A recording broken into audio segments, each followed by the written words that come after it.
Good afternoon, FWS artists.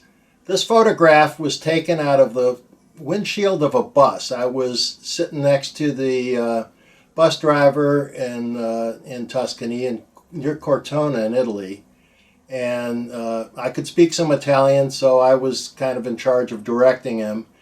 The farmhouse, the fattoria that is featured in this demo, I've used in more than a few paintings throughout the years. And it's interesting. It's a beautiful structure, fallen down, broken, weather beaten. The only problem is the photograph isn't interesting. It doesn't have a lot of color. It doesn't have a lot of light.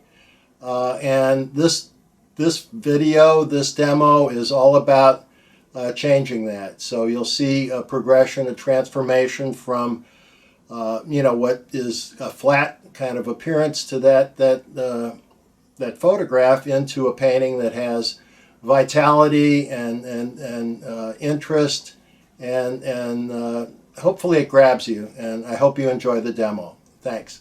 I'm editing this video in fast speed for the first half of the video, so I'm narrating, and that's kind of the way you have to do it. And I'm just trying to get used to watching my own video and narrating it instead of talking while I'm painting. There's a lot of advantages and apparently some disadvantages.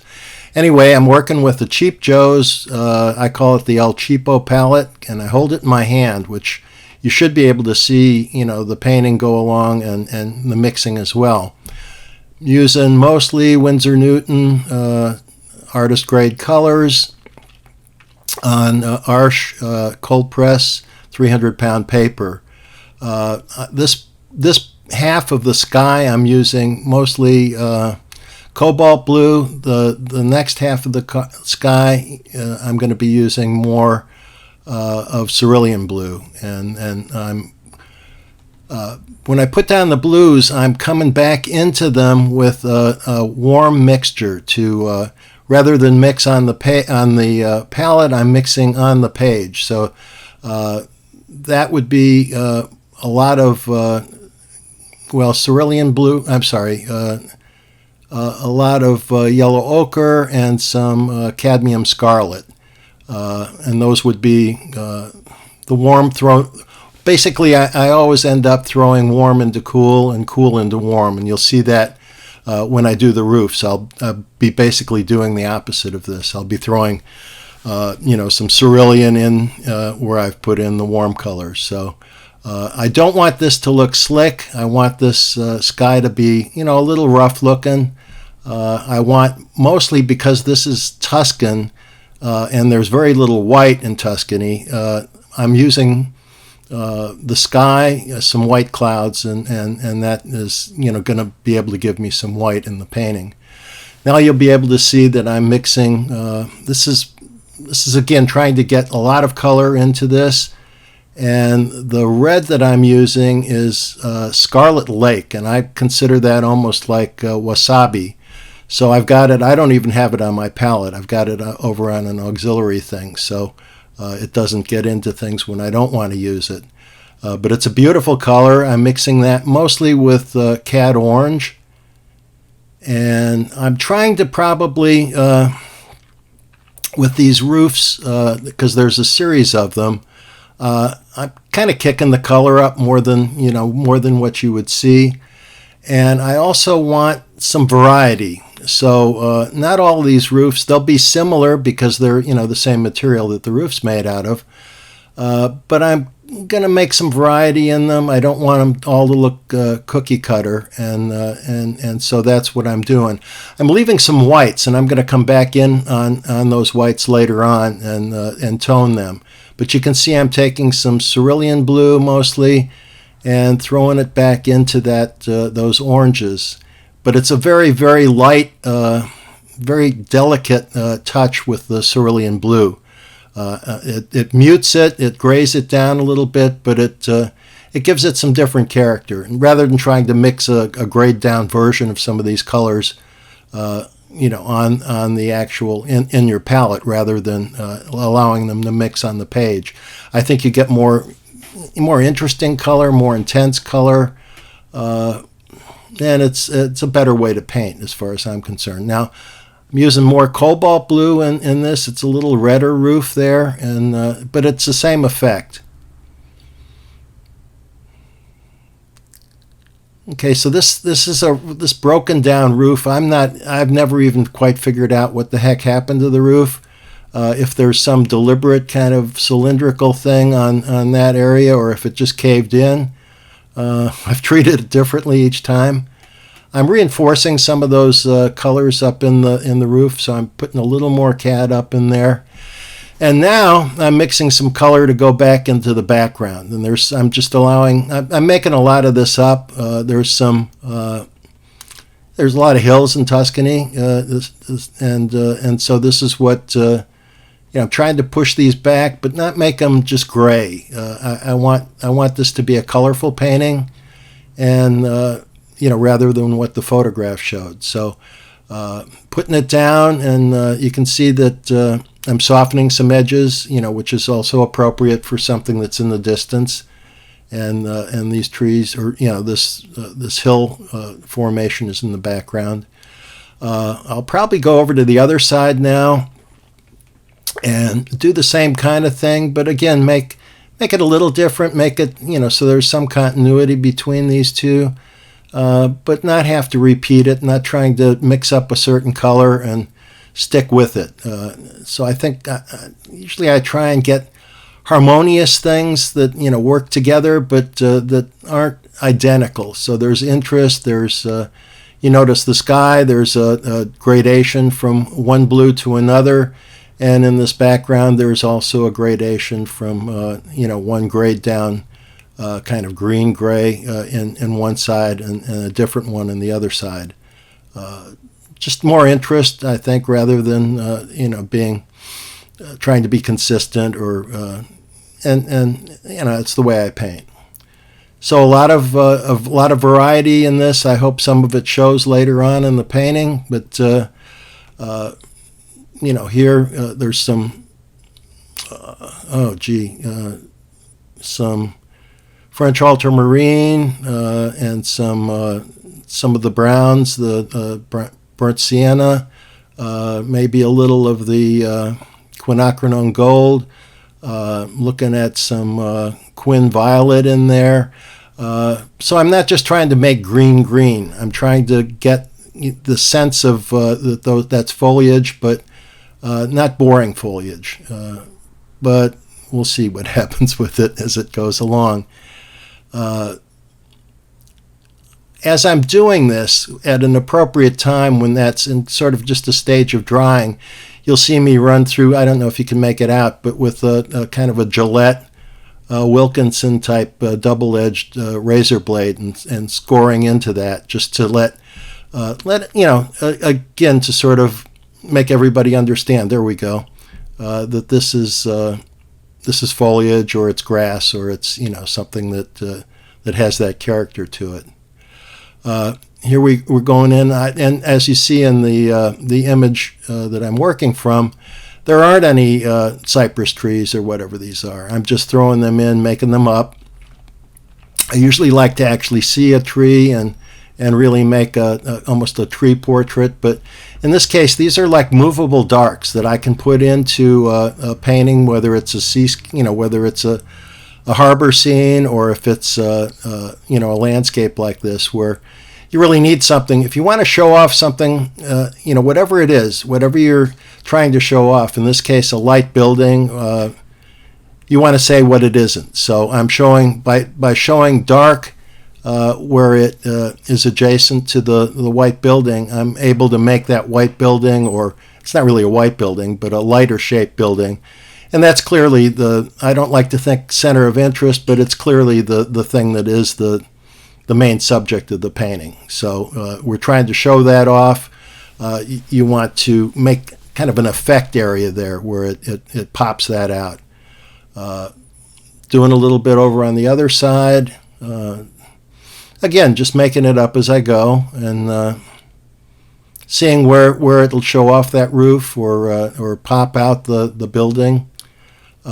trying to get probably some variety there. I don't know if it actually shows in this or not, but these aren't all, a green. You can see there's some French ultramarine and some Quin Gold, but I'm also digging into some of the French ultramarine and the Quin Violet and some burnt sienna as well. So,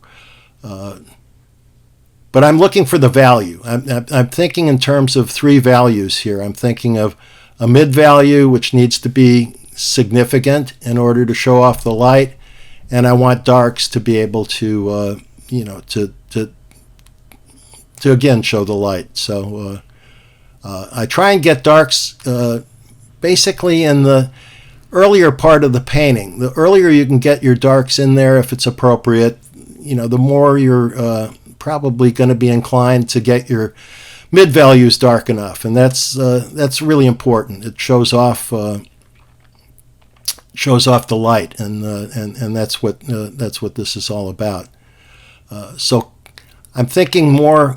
This is a colorful painting, but I always try to teach and to think for myself in terms of color value, as though those two things are joined at the hip.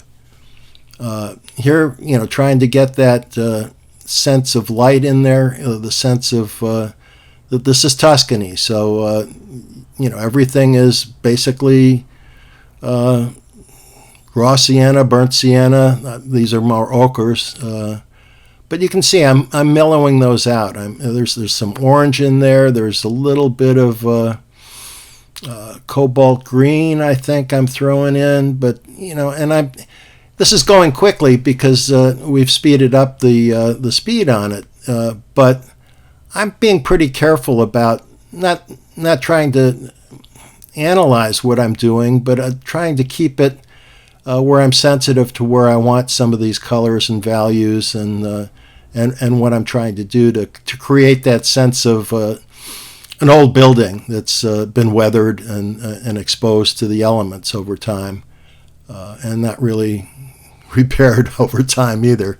A lot of these were kind of feudal buildings. There was a baron that basically didn't lease these things out, but had people there, sharecroppers kind of, where they would give, they would work the fields, and they would in turn have a place to live, and the thing on top is a pigeonnet. I don't know in Italian what it would be. In France, that's what they call it.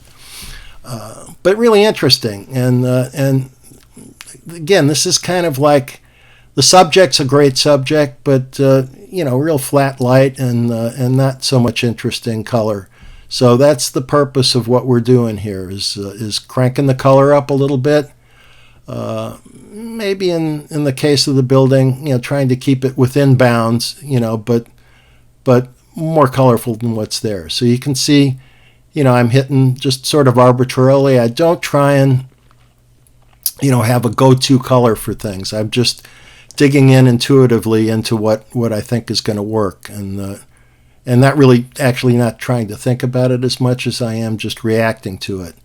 The palette's pretty much the same palette I've used for years, so it's kind of like playing a piano keyboard where you know where everything is. You know where middle C is, and you know where all the rest of the notes are, and so you're not having to think about what colors are in the palette and what you're using. You're just digging into them and trying to react to what's going on in the painting. Okay, so I don't think I hit the shadow value on this side of the building as probably as much as I would have liked to, but pretty good. But you can see significant difference between light and shadow, and we're going to pump some of that up as we go. But I wanted that to be warm. I've painted this more than a few times, and I've gotten that where I did not like the color, but maybe was okay with the value. But anyhow, we're beginning to develop. You can see that we're basically painting light and shadow, and that's what's creating form. We're at some point we're gonna delineate some of the detail on this, but right now basic light and shadow, and that's going to give us a sense of reality. You can get away with a lot with the correct value. You can kind of stretch the idea of what your colors are going to do. You can see here I'm doing the same thing I was talking about. I'm putting down some warm, and then as it's still wet, I'm coming into it with some some cools, some blues, really watered down, very light touch to that. But that's what's creating, you take the strong color and then you can get in there with something that's going to mute it and gray it down, but it's not going to kill it. Whereas if you made the same mix of color, there you can see I'm putting some in. If I made the same mix and mushed that all up on my palette, I'd have much more of a dead feeling to it and not have that sense of vibrancy, even in a kind of a muted series of the stretch of the painting. I'm going to get a little darker here as I get into this area, but again, using some of the same colors. I'm probably a little more burnt sienna in here. There was some blue in there, so I'm muting it down a little bit more. Generally, when I'm painting, I'm trying to do this just like I would do a demo. If I had an hour and a half or so to do a demo. So the first part of the painting I'm speeding up because we really only have 45 minutes or so given to be able to do this. So, but I'm still trying to approach it the same way I would if I was demonstrating live in front of an audience. So here, this is the cast shadow coming off of the roof. You'll see as it's still wet, at some point I'm going to come back into this again with some warm color. The cad scarlet and yellow ochre, and I'm throwing that up in underneath where the cast shadow is, and that's creating a sense of reflected light that would be coming off of the ground in front of the structure. You'll probably see it more clearly in the cast shadow here on the front of the building rather than up on the Pigeonnet.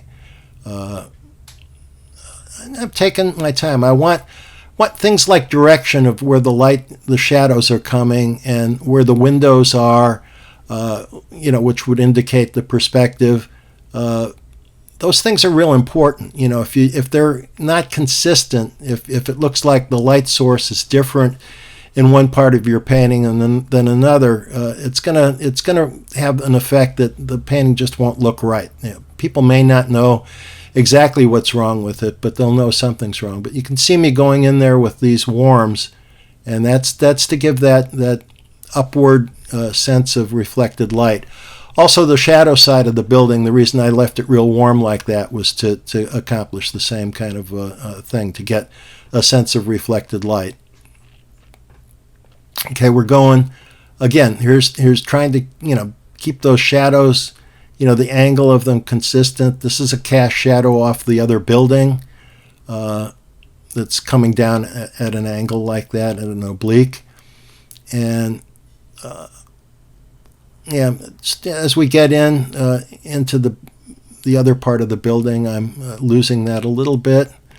I'm going to kind of probably come across, we're again cast shadow from the little projection of the roof there. We've got a light source that's pretty high up and coming a little bit left to right.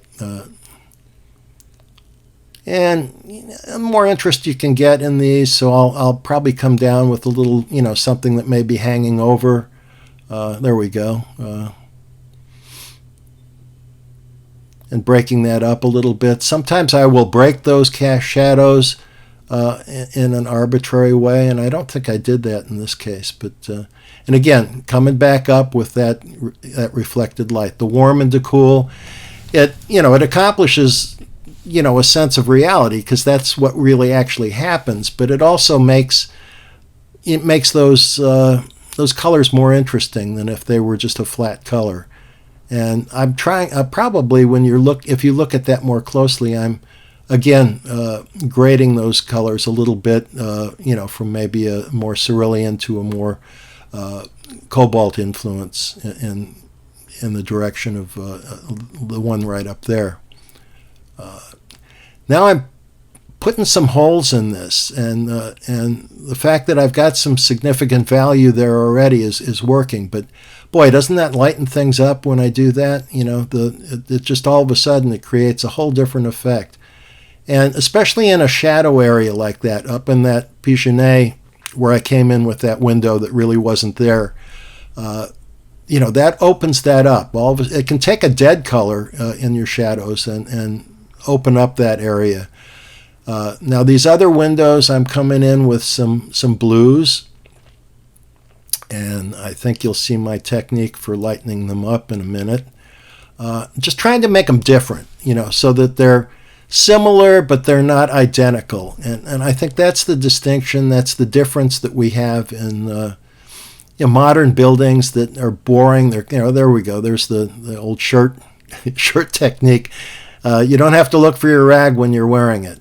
Now I'm coming in and warming up some of that, and I'm coming in with some cad orange, and I'm going over some of those whites that I've left. And that's a kind of a different approach, but a nice technique to be able to create that instead of the more conventional, putting layers down and putting a warm, putting that wash down first and then coming back in with an overwash.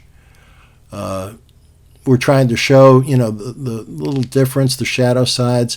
Now I'm pumping up that value underneath where there's basically the boundary between the light struck part of those roofs and what's underneath it. And you can see, that's going to create, more of a distinction, and all of a sudden things begin to look more light struck, and I'm also coming in and just trying to indicate a little bit of the sense of the tiles on there. Again, direction is important. I think in some cases I had those a little off and went back in, maybe took those out. But here we go, and see that what that does. All of a sudden, it makes much more of a dramatic statement when I'm reinforcing that difference between light and dark.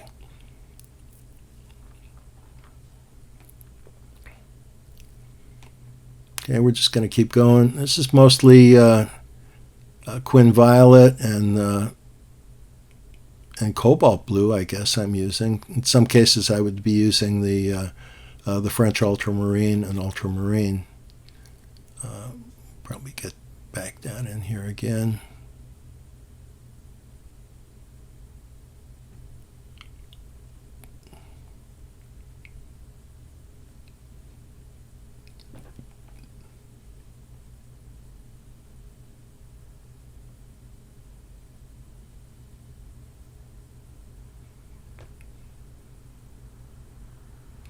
Okay, just again trying to make those windows a little different, not cookie cutter. I think thinking in terms of harmonious rather than identical, and here again coming in those darks. And this is a great thing with a video like this, that oftentimes I don't have even with a demo that's an actual demo, don't always have the time to get in and do some of the more detailed stuff. So I end up doing that, afterward, or I have a Julia Childs in the oven and pull it out and say, if I had more time to mess around with this, that this would be, the result of it. But in this case, we can kind of take this to a conclusion, and you guys can see the whole process, or almost all of it.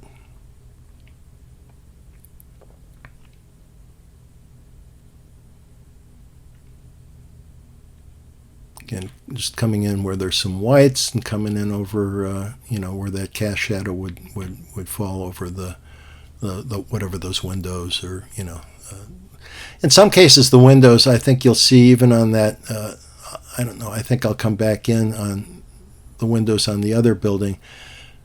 There's a couple of windows that are almost, and doors that are plastered over, and I don't know if that's for weather or I know they used to call those things plague doors to keep the plague out. Kind of appropriate right now.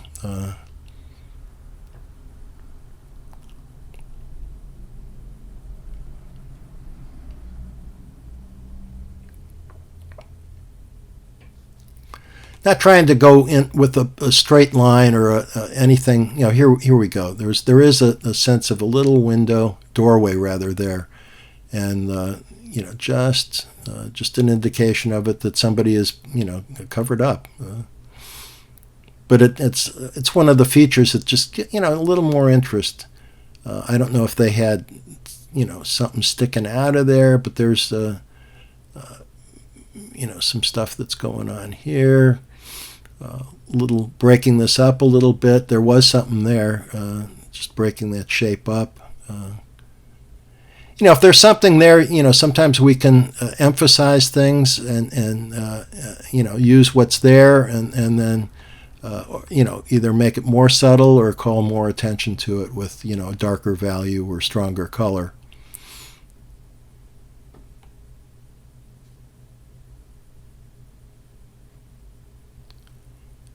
And we're coming to the point where I'm gonna probably let it fly on and begin to actually go.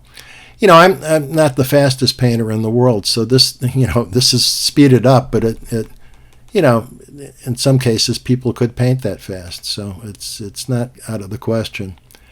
When I do the foreground, which is what I'm getting into now, this is slowed up to actual speed. Because I wanted you guys to see this, because this is, really the whole point of this painting was to get here and show, how you could take some really strong color and make the roofs and things like that are certainly, more hyped than what was in the original photograph, and the value, some of those darks are certainly something that wasn't in the photograph, and so these are all things that create more drama, more interest in the painting. At least it's one way of doing it, and this foreground is going to be pretty strong. And in fact, we're going to come back into it afterward and deal with it. But you can see some of the colors I'm using: the cobalt green, Aurelian. I muted that a little bit more, and this is to indicate, some grass and things that are there, but I'm knocking it down with a little, looks like raw sienna. And that, again, all of a sudden it begins to, show off that building more, that it's once you really kind of need to ground something like that, and there's some cast shadow and stuff that'll show up later. Taking a brush, this is an old, those other brushes are pretty much Escoda or Cheap Joe's Dragon's Tongue. They're really nice, big, full-bodied Kolinsky sable brushes. This is a really old, it might have even been my dad's, an old Winsor Newton. They had nice stiff hair to them, and so as they got shaggy and worn, they make a really great,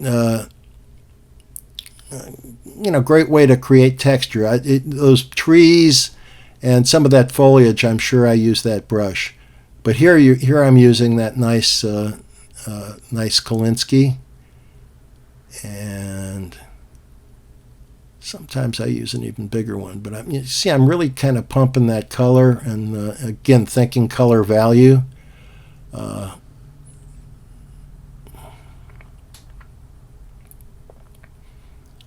And you'll see that this is not the kind of perfect graded wash kind of things that it seems like people are taught, but this probably will follow like a bead as I go down. You can see the bead developing, and throughout the painting, one of the really important things here, a lot of strong color, some permanent rose, a little blue to mute it.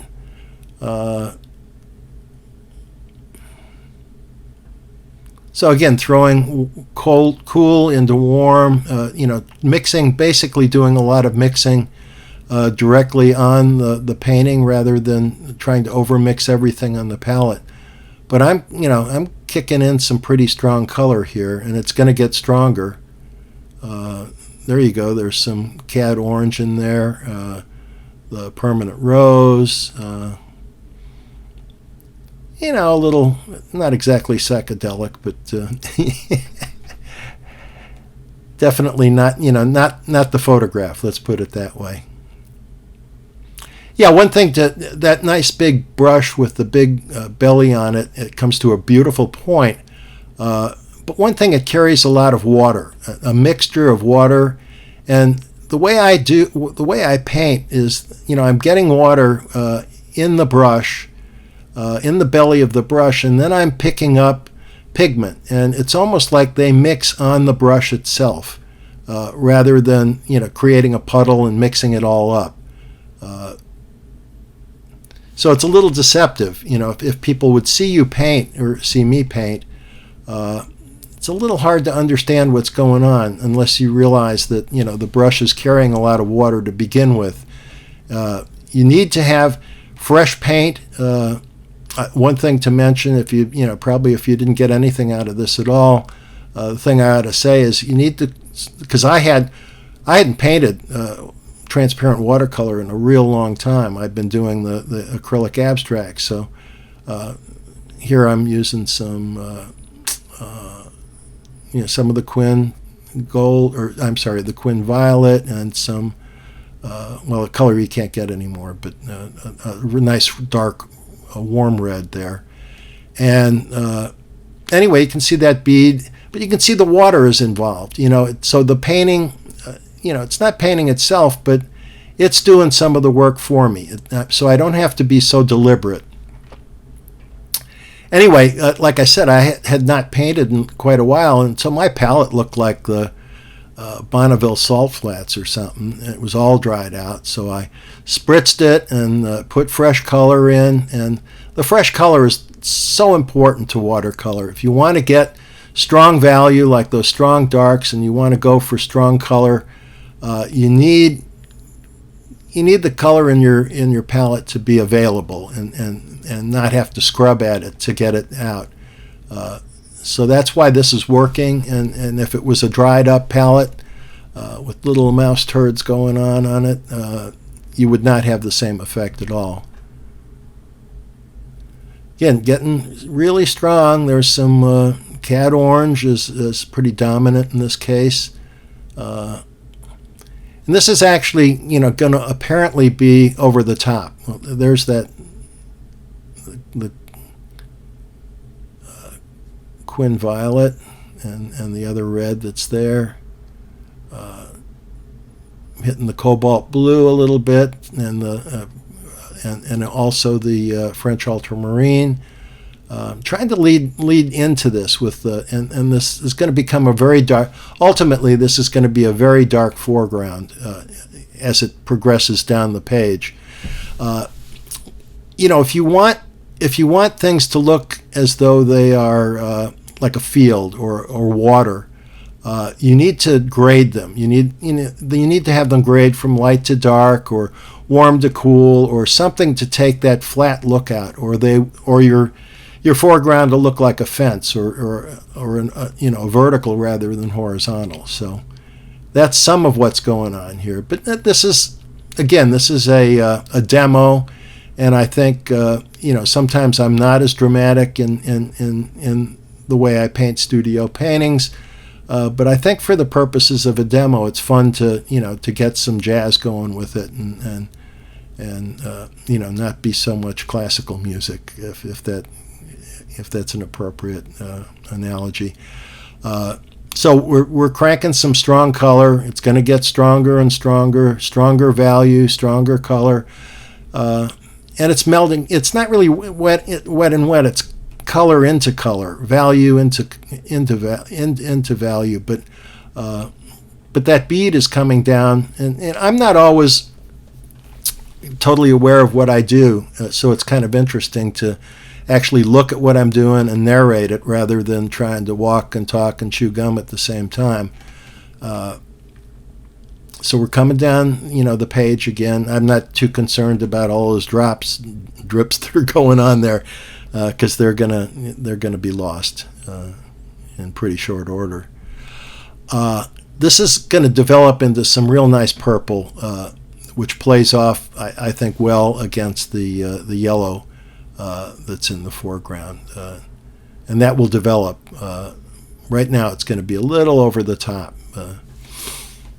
Here we're this is probably Prussian blue and maybe some of the yellows, maybe Aurelian, or maybe even some of the Quin Gold. But just developing this, just bringing it down, not really thinking as much about anything like what does this need at this point. It just I know I want to get strong and colorful, and that's kind of things that maybe are affecting my judgment, but I'm not really making conscious decisions about it needs this color, it needs that color. I'm just digging in there, and again, the fact that everything is nice and juicy in the palette is allowing me to get away with that.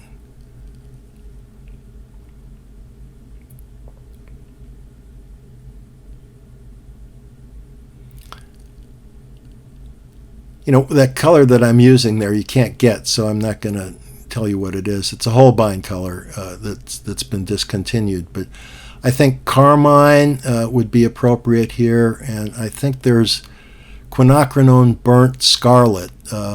Daniel Smith and some of the other manufacturers have that, and that would be something that would be available now. But it's very strong and it's warm, unlike a alizarin crimson or the Quin Violet.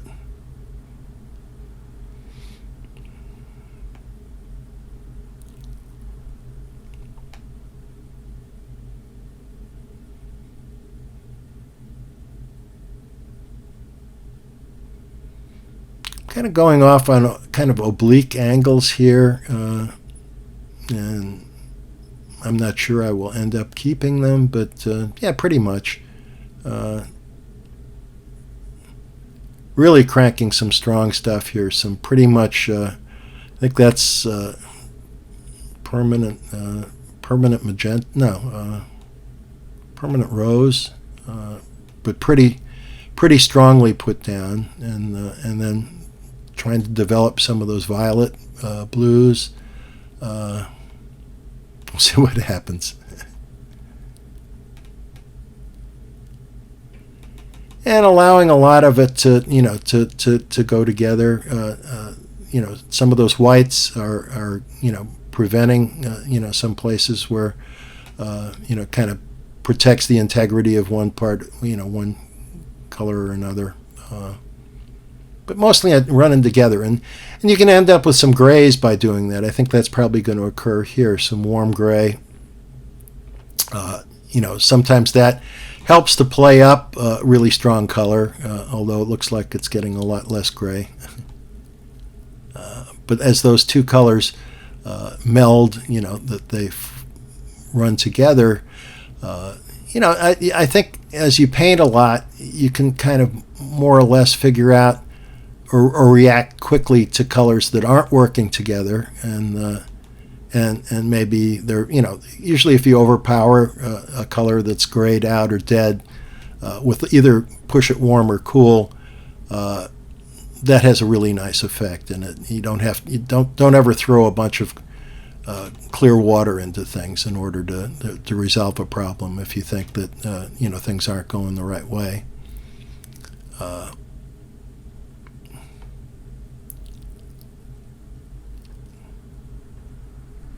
looks like I'm figuring out where to go next.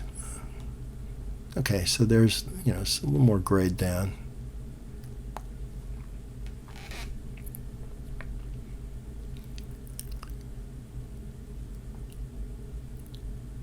And as I'm doing this, again, this is maybe the real value in doing a video and being able to edit it, is that at some point in, if this was just a regular, demo in front of an audience, I would end up leaving it, kind of the way we're, that we're approaching right now, where things are not really resolved. It's kind of fun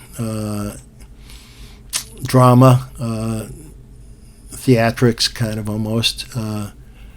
But it's not, it's not where you would want to leave the painting if you wanted it to work as a painting. So I do come into this afterward, and that's going to come up pretty soon. So you'll see where this painting would actually go if it was taken to conclusion, which, I usually would not have the time to be able to do that. And I did not, like I'm doing here where I'm slowing down and everything, I just had a feeling like, well, I need to do that. I need to show you guys, instead of saying, oh, okay, at this point you need to come back and resolve this. So I did go back. I didn't film it. I just got in there one morning after I'd filmed this, or after I painted it rather, and just didn't take long. Just took a great big fan brush and that I had to search for, and came in here with something to hold that whole area together as a dark,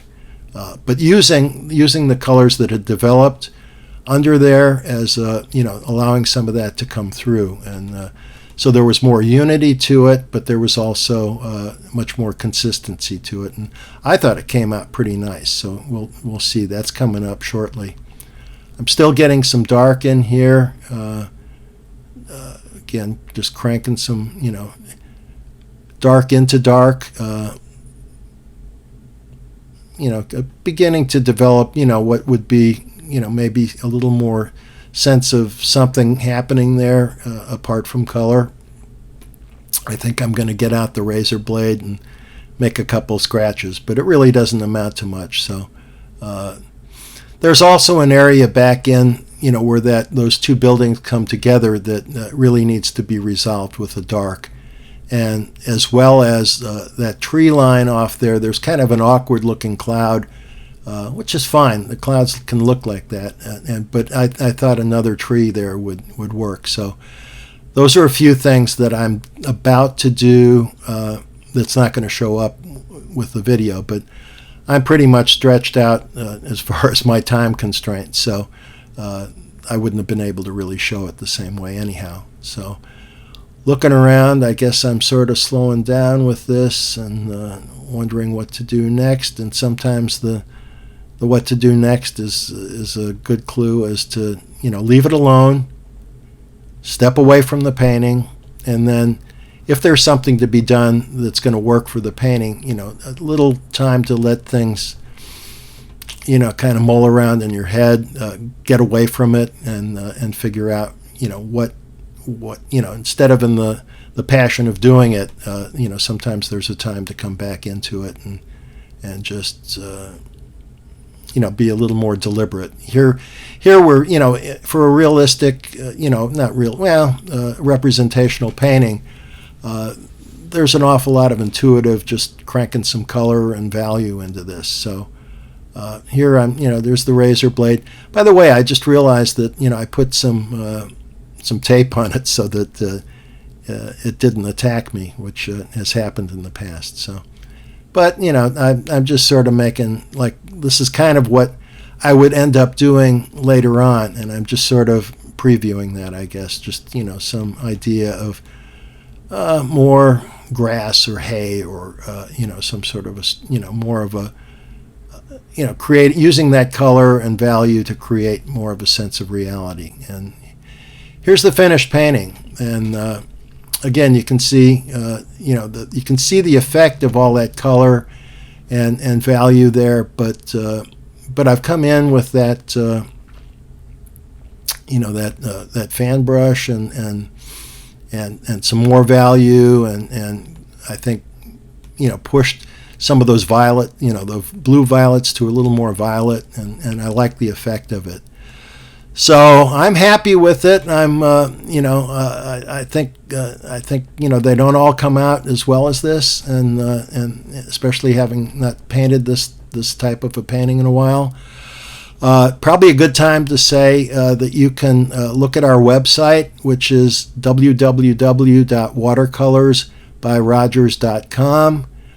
You can contact Janet and me at janet@watercolorsbyrogers.com or steve@watercolorsbyrogers.com.